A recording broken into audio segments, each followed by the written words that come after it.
The army chief said that national defense forces are now fully controlling Tigray's regional capital, Mekelle. The Ethiopian Prime Minister Abiy Ahmed said in a statement that federal forces were able to enter the city without causing harm to civilians. He also said that Tigrayan residents had helped the national army in this victory. The heavy shelling that had erupted earlier on Saturday had raised fears of civilian casualties. About 500,000 people live in the Tigrayan capital. It's a very symbolic city, home to the leaders of the TPLF, the Tigray People's Liberation Front, whom Abiy wishes to arrest. But with the telecommunications blackout still in place in the region, it's very difficult to know how things stand exactly now in Mekelle. The leader of the TPLF had said on Saturday that the city was being heavily bombarded.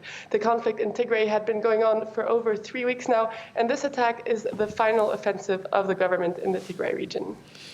Maria, as you say, difficult to know exactly what's going on in Mekelle, of course, due to communication issues. One thing is for certain, the humanitarian situation is worsening. The government spoke on Friday about a humanitarian corridor. Do we know any more at this stage?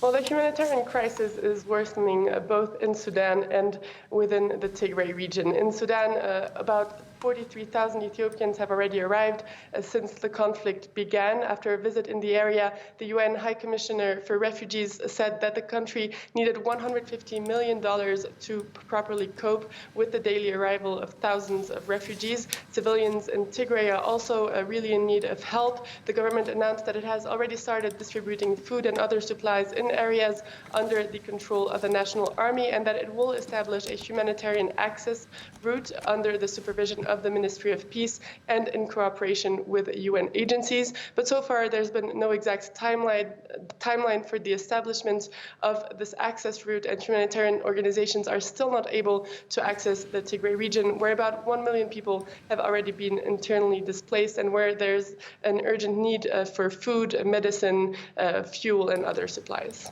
All right, Maria, bring